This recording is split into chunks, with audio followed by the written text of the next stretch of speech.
What's up everyone, Yusuf here from TECHDROIDS and welcome back to a brand new video on the channel. And today I'm taking you guys over a $1,500 gaming and editing PC for 2017 featuring the GTX 1080 from NVIDIA.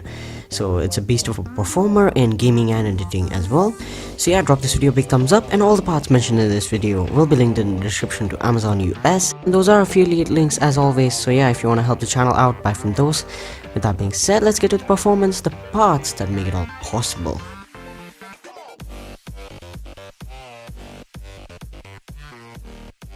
So performance in gaming, you can expect modern AAA titles to run 1080p, 1440p or even 4K in most cases, and still get well over 60 FPS and 100 FPS in some cases.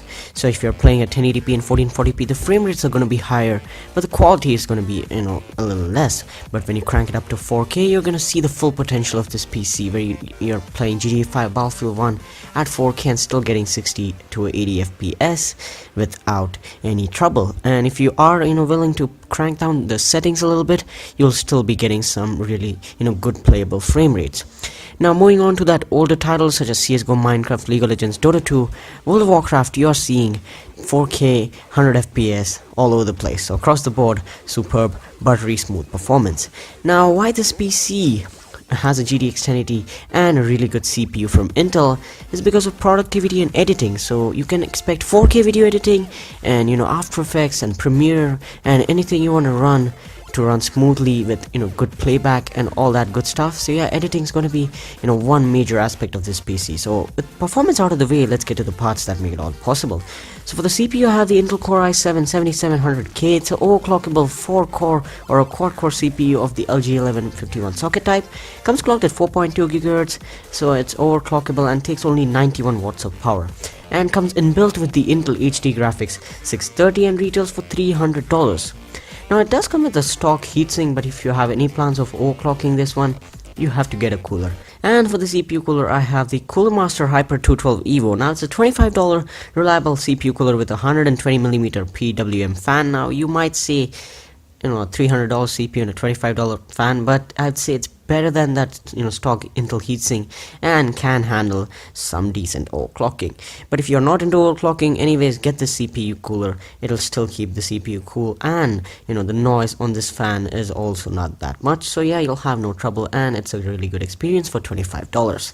Now to house this CPU, we have the MSI Pro Series Z270 SLI Plus. So it's a $150 motherboard that supports DDR4, supports 6th and 7th generation CPUs, DDR4 up to 3000 MHz to be exact, HDMI and DVI, VR ready, and also has VR boost, 2 M.2 slots, USB 3.1 and USB Type-C. It covers all the essentials and also has some extra features. And it's a really good value for money motherboard and should do the job for this build. Now for RAM, I have 16GB of Corsair Vengeance LPX DDR4 at 3000 MHz, as our motherboard supports it, and 3000 MHz, 16GB should be more than enough for editing and gaming in 2017. Editing softwares can eat up RAM, so if you want more, you can crank that up to 32GB in the future, but for right now, 16GB for $130 from Corsair is the deal. For SSD fast storage, we have the WD Blue 250GB internal SSD. So it's SATA 64 gigabits per second, 2.5-inch form factor, and can get you up to 500 megabytes per second read and write in your day-to-day tasks.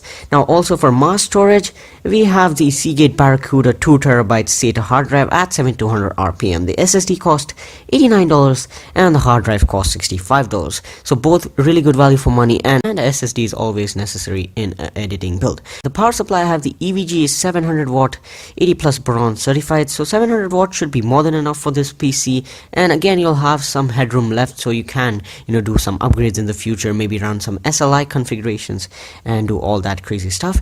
80 plus bronze certified means this is of really good quality and will run above 80% efficiency at all times, and comes with a 3-year warranty out of the box. And for $69, I think it does the job, and it's really good value for money. And power supply pricing can always fluctuate, so yeah, get them when they're cheap.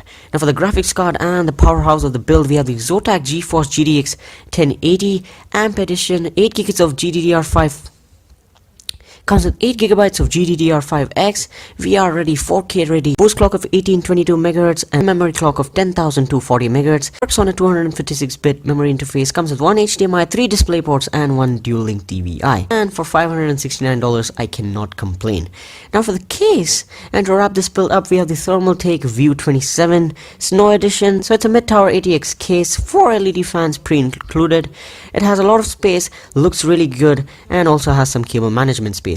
And the front of that case looks gorgeous AF. And get this case for only $90.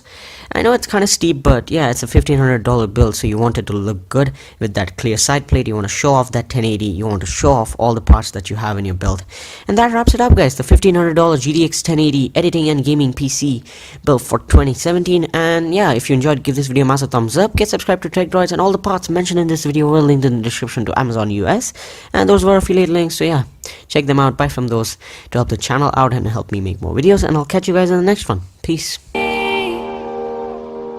Taking your heart, now be free. 'Cause it's all white.